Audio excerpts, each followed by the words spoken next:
chef de l'État congolais vient de lancer les travaux de la table ronde sur l'état des sièges. Dans ce mot, le chef de l'État rappelle l'importance ou l'objectif de sa décision, celle d'instaurer l'état des sièges au Nord Kivu et au Sud Kivu.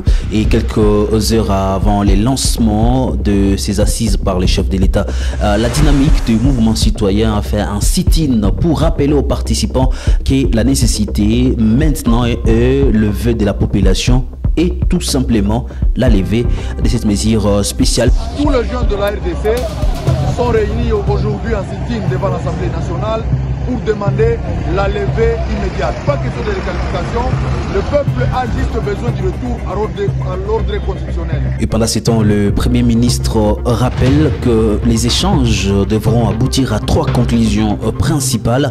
Il s'agit donc la réqualification de l'état des sièges, la levée de l'état des sièges ou son maintien. Nous allons donc suivre plus des détails et les interventions des uns à des autres. D'abord Félix Antoine Tshisekedi, le Premier ministre et le mouvement citoyen qui sont en sit-in à Kinshasa. Et puis en ville de Goma, la ministre de la formation professionnelle est arrivée pour les lancements des examens d'état des candidats de la formation professionnelle. Arrivée à Goma avec une forte ambiance en tout cas de jeunes, les cadres de son ministère qui sont venus l'attendre, et l'examen d'état sera donc lancé à Butembo. Les raisons de ces lancements à Butembo à suivre de la bouche de la ministre de la formation professionnelle. Et puis nous allons chiter dans la rubrique l'actualité du jour avec une analyse. Le cinéma de la ville de Goma est en progression. Nous allons y revenir avec donc les lancements de ces films orphelines lancés par le groupe Baragumu en ville de Goma. Nous allons y revenir avec plus des détails. Mesdames et messieurs, vous êtes nouveaux sur la chaîne, n'oubliez pas de vous abonner et on se retrouve dans la deuxième partie. C'est parti donc pour l'ouverture de la table ronde sur l'état des sièges à Kinshasa. Félix Antoine Tshisekedi vient de lancer les travaux en présence du Premier ministre, le président du Sénat et le président de l'Assemblée nationale, les députés nationaux, quelques députés provinciaux qui ont regagné la capitale congolaise depuis hier dimanche. Ici, je vous propose de suivre les discours en tout cas de Félix Antoine Tshisekedi qui rappelle l'objectif de sa décision d'instaurer l'état des sièges au Nord Kivu et à Ituri. Après avoir dûment informé la nation par mon adresse, j'avais activé ce dispositif constitutionnel exceptionnel avec l'engagement et la détermination d'endiguer ces menaces graves et de sécuriser les populations et leurs biens. Le tout dans le seul but de rétablir la paix qui soit durable en vue de stabiliser cette partie du territoire national longtemps en proie à des conflits et d'amorcer enfin son processus de développement au même titre que toutes les autres provinces de notre pays. C'est dans ce sens qu'il faut comprendre le maintien à ce jour de cette mesure exceptionnelle. Ceci notamment à travers ces prorogations successives et les missions d'itinérance initiées en collaboration avec le gouvernement, comme l'a dit M. le Premier ministre, s'inscrivant dans une perspective de consolider les acquis des opérations militaires et de poursuivre les actions d'envergure engagées en vue de mettre fin au terrorisme et de restaurer l'autorité de l'État dans nos provinces. Nous devons aboutir, les participants devront donc aboutir à 3 conclusions principales: la réqualification de l'état des sièges, le maintien de l'état des sièges ou tout simplement la levée de l'état des sièges, rappelle le Premier ministre Sama Lukonde lors des lancements de ces travaux. À suivre Sama Lukonde, et nous allons revenir juste après. Il nous faut reconnaître que l'analyse des préoccupations exprimées a indiqué clairement 3 assertions soutenues sous forme de position. La première position prône le maintien de l'état de siège. La deuxième position soutient l'hypothèse de la requalification de l'état de siège. La troisième et dernière position réclame la levée pure et simple de l'état de siège. Contexte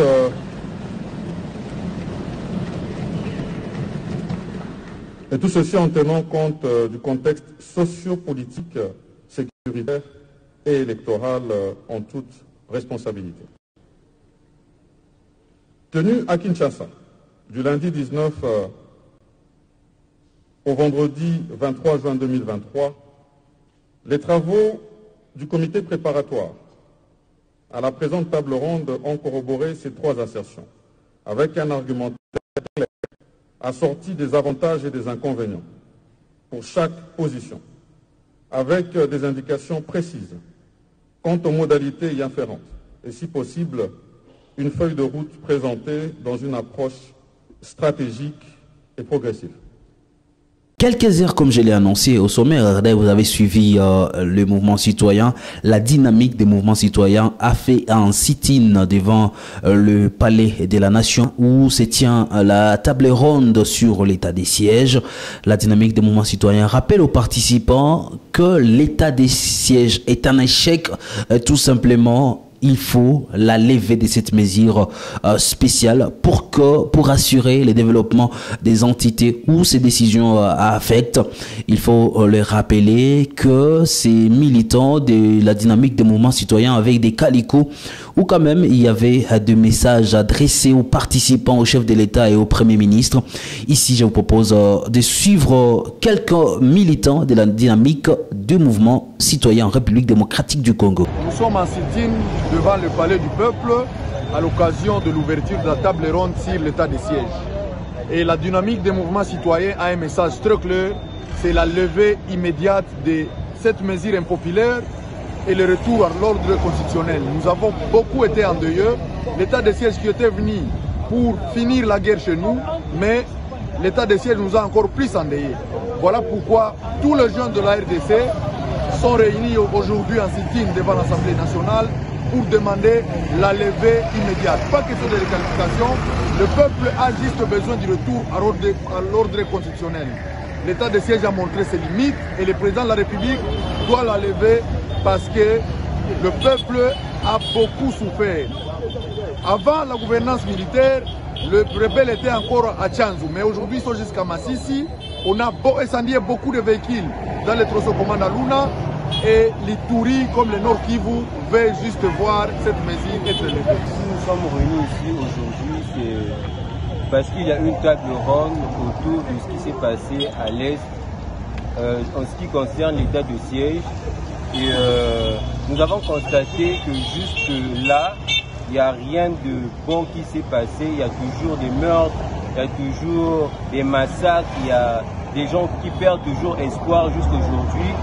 Et nous avons cru peut-être que cet état de siège allait rapporter de l'espoir, de l'espérance à ceux qui perdaient la vie. Mais jusqu'aujourd'hui, il n'y a toujours rien. Et si nous sommes réunis en ce jour, c'est pour demander la levée de l'état des sièges et que tout redevienne à l'ordre constitutionnel. Merci. On est là, on est réunis encore ce matin avec beaucoup d'énergie. Beaucoup d'énergie pour dire à ceux qui participent aux assises des tables rondes qui débutent aujourd'hui, pour leur dire qu'il est grand temps qu'on élève cette mesure de l'état des sièges qui a échoué. L'état des sièges a échoué sur tout le plan. Sur tout le plan, tous les points sont au rouge. L'état des sièges doit être levé aujourd'hui. D'ailleurs, une information qui a intéressé, une information que vous pouvez suivre sur le www.kivumoniquepost.cd, c'est la ministre de la formation professionnelle qui vient d'arriver pour le lancement des épreuves de la catégorie. La ministre vient donc d'arriver à Goma et va donc se diriger à Butembo où va se passer le lancement des épreuves nationales, l'intention des candidats de la formation professionnelle, celle qui a été accueillie par une forte délégation lors de son arrivée à l'aéroport international de Goma. Pourquoi le choix de Butembo? La ministre répond. Cette fois-ci, je suis venu encore pour lancer les examens de fin de titre professionnel, mais ça ne sera pas ici à Goma, ça sera à Butembo. Mais comme c'est une province éducationnelle, il fallait quand même que je vienne échanger, aussi faire encore une fois l'état des lieux avec mes collaborateurs ici. Les choix de Butembo parce que pendant la hors-session, nous avons constaté quand même que Butembo, malgré l'insécurité, malgré les problèmes d'insécurité, ils ont quand même mobilisé les gens à préparer les examens. Ils ont fait, en tout cas c'était à 1200, il y a eu 1200, plus de 1200 apprenants qui ont présenté l'examen hors session. C'est pourquoi je suis venu quand même pour les encourager, parce que les conditions ne sont pas faciles, mais il fallait quand même que je sois là pour les encourager et mobiliser encore d'autres enfants de faire la formation professionnelle. Vous étiez donc en train de suivre la ministre Antoine Kipoulou, qui est donc ministre de la formation professionnelle en République démocratique du Congo. On va mettre un point final à l'actualité du jour avec la culture. À Goma vient d'être lancé le lancement vraiment officiel du film Orpheline par le groupe Baragoumou. C'est une vidéo que vous pouvez également suivre sur la page ou sur la chaîne Kivu Morning Post. Mais faisons ensemble une analyse de la progression du cinéma en ville de Goma. Est-ce qu'il faut parler d'une progression? Quelle analyse il faut faire par rapport quand même à ces courants des jeunes qui se mettent autour d'une table pour penser projet, qui réalisent ces projets? Et aujourd'hui, nous avons quand même plusieurs productions cinématographiques en ville de Goma. Un ancien cinéaste de la ville de Goma, un artiste aussi, Iber Foroguta, répond à nos questions. La progression dans le secteur culturel de la ville de Goma est intéressant et encourageant. Nous avons commencé à fréquenter les théâtres à un certain âge. C'était en 87 déjà, 87-88. On était acteurs de théâtre dans des grandes troupes de Goma qui travaillaient dans des difficultés énormes. J'ai commencé dans Protélie, puis j'ai joué dans les troupes scolaires de mon école. Et c'était toutes les difficultés du monde. J'ai travaillé avec TTJ, troupe théâtrale Espoir de la jeunesse. C'était des années fin 80, mais c'était des difficultés énormes. Mais aujourd'hui, nous, on croyait que ça n'allait pas marcher. Et tout le monde s'est moqué de ces domaines-là. Puis en 93, nous avons pris l'initiative d'encadrer les activités culturelles, de créer des groupes d'abord, d'encadrer et puis de promouvoir. Et c'était compliqué. Et puis avec l'arrivée des radiostars, on était avec Ebengo Moussafiri, on était avec Gaga Magazine, on était avec Magloire, avec Moupendara, JP. À l'arrivée des radiostars, nous avons ouvert un espace pour les artistes en 95 déjà.